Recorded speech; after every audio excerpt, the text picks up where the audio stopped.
Prince Aimé qui est avec nous ce soir. Sur les réseaux sociaux, on a respiré plus. Entre la Prince Côte Aimé d'Ivoire, par-ci. le Cameroun. Oui, tout à fait. Voilà, des Bordeaux, les Confas, etc. Et puis Malox, et puis c'est sorti de partout. Mais est-ce qu'on peut savoir, qu'est-ce que s'est-il réellement passé? Well, Félix, je dirais que c'est le vent de Dieu. Parce qu'en réalité, des Bordeaux, il a fait son truc, son acapella. Il y a des personnes qui m'ont appelé, on me dit, ah, t'écoutes, ta chanson Viviane, elle est encore en train de revenir très fort sur scène. Et j'ai dit comment? On me dit, attends, l'extrait que des Bordeaux avait fait, c'est les gens sont en train d'apprécier et de faire des challenges dessus. Il faut que tu vois comment tu peux rentrer en contact avec des Bordeaux. Et puis, des Bordeaux est arrivé le moment où des Bordeaux a fait la sortie pour annoncer qu'il devait rentrer en studio pour sortir la chanson Viviane. Et du coup, il y a des Camerounais qui l'ont interpellé pour lui faire comprendre que l'auteur-compositeur de Viviane était un Camerounais qui s'appelait Prince Aimé et qu'il fallait rentrer en contact avec lui. Oui. Ce qui était pas mal. Et des Bordeaux l'a fait. Donc, il a tout fait pour rentrer en contact avec moi. Sauf que derrière, nous avons eu beaucoup de situations de confusion. Et des Bordeaux a dû faire face à une situation où plusieurs personnes l'ont contacté à la fois pour se présenter comme étant le manager de Prince Aimé. Ça l'a un tout petit peu embrouillé, il ne savait plus où mettre la tête. Et à un moment donné, il s'est dit, bon, mieux je fais d'abord une version seule. Après, je verrai comment faire une autre version avec Prince Aimé. J'ai fait confiance aussi à d'autres personnes pour m'aider à gérer tout ça parce que je ne pouvais pas gérer tout ça seul. Et je ne sais pas comment ils géraient les choses à leur niveau. Donc du coup, ça devenait un peu compliqué. Je n'avais pas toutes les informations. Il n'y avait plus vraiment de contact direct pendant une période entre des Bordeaux et moi. Et du coup, voilà, on se dit qu'il fallait quand même faire le featuring que mes frères me proposaient pour au moins être dans mon buzz, puisque tout le monde sortait Viviane. Ça sortait de l'Ouganda, du Nigeria, du Burundi, de la France. Et Prince Aimé n'était pas à la page de son buzz. On se dit, c'était mieux quand même que je fasse le featuring que me proposait mon frère Malox avec toute la solidarité camerounaise autour.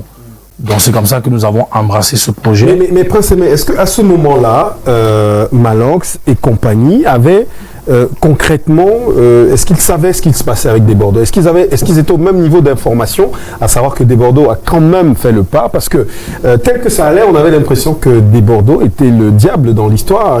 Oui, c'est vrai que parfois, quand il y a une situation comme celle-là qui se présente, très souvent, les gens ne prennent pas beaucoup d'informations avant de rentrer dans le truc. Donc, en réalité, je pense que beaucoup de Camerounais et surtout, même mon frère Malox n'avait pas toutes les informations par rapport à l'échange entre des Bordeaux et moi. Donc, je pense que beaucoup de personnes ont pensé que des Bordeaux, lui, il voulait me duper, qu'il voulait juste peut-être profiter de moi et de mes droits. Mais non, quand même, des Bordeaux, il a quand même eu... il a quand même pris la peine de se rapprocher de moi. On a entendu Malox dire et d'autres que non, il faut que Prince Aimé rentre dans ses droits, etc. Donc nous on va faire ça pour qu'il gagne de l'argent, etc. Avec le challenge des millions de vues. L'idée derrière c'était quoi concrètement? Qu'est-ce qui t'a été présenté? Et je suis un peu comme vous, malheureusement, dans cette histoire, parce qu'il faut dire que j'ai confié la chose aux gens et aujourd'hui, je ne peux pas vous dire réellement que j'ai une idée de comment la chose a été gérée. Tout ce que je sais, c'est que Malox m'a appelé plus de 3 fois avant même que certaines personnes de l'équipe qui a travaillé avec moi ne rentrent dans le projet. Et lui me proposait de monter à Yaoundé pour qu'avec les autres, on fasse le projet pour moi. Il m'a dit, je fais ça pour te donner, pour que tu rentres dans ton buzz et que tu profites de tous les droits et de tous les contrats qu'il y aura autour. Donc moi, je fais ça pour t'aider. À un moment donné, Malox était même prêt à payer mon billet d'avion pour que j'aille en Côte d'Ivoire. Donc il était très sympa. Bon, mais je lui ai dit que je trouvais qu'il était trop dur avec des Bordeaux, qu'il devait un peu calmer le jeu. Donc, ça c'est la conversation qu'il y a eu entre Malox et moi. Après, quand j'ai confié la chose aux gens, je ne sais plus trop ce qui s'est passé, mais tout ce qu'on m'a dit, c'est que Malox a signé qu'il me reversait tous les droits et que en réalité, la chanson m'appartenait. Et que le projet, lui, il avait initié le projet, mais pour moi. Donc, il m'avait donné le projet. Donc, c'est ce qui m'a encouragé justement aussi à rentrer dans le projet, à accepter le featuring et le clip. Il faut dire que moi-même, Prince Aimé, après 4 mois de buzz, Félix, je ne peux pas vous dire que j'ai une position ou une directive par rapport à ma carrière ou bien par rapport au buzz et peut-être tout ce que Viviane a pu régénérer. Entendu, Prince Aimé, qui avait la voiture, tu avais reçu un véhicule, voilà, qui avait des millions de vues et que ça devait rapporter de l'argent. Alors, la voiture, on a vu des images sur les réseaux sociaux, tu l'as eu ou pas? Ben oui, on m'a offert une voiture.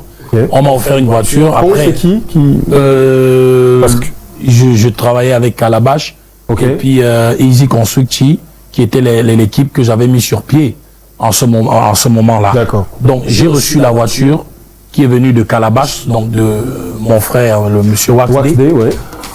Et voilà, qui m'a été remise par Easy, les gars de Easy Constructi, ceux qui m'ont remis la voiture. Je dirais que c'est tout ce que j'ai reçu de ce projet. On m'a dit que la voiture a été achetée à 8 millions, mais j'ai une facture de 5 millions. Donc, je ne sais pas trop les détails. J'ai l'impression que, oui, les gens m'ont porté très haut, mais ont un peu relâché les choses en chemin. Et aujourd'hui, on ne sait plus où se trouve chacun. Et moi, je me bats un peu comme je peux pour essayer de sauver le navire. D'accord. Mais en réalité, c'est ma carrière. Et je crois que les Camerounais et moi, nous n'allons rien lâcher. Oui. Et ceux également qui me soutiennent et qui m'ont toujours soutenu. Ce buzz, ce succès est venu de Dieu.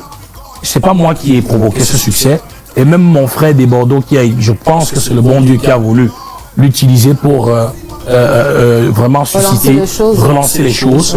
Et je dois en profiter. Personne n'a le droit d'en profiter de quoi que ce soit en estimant que on a tellement travaillé ou quoi que ce soit et que c'est à nous de prendre peut-être le plus gros pactole. Donc moi je dis, nous avons le devoir tous de veiller à ce qui est la transparence à tous les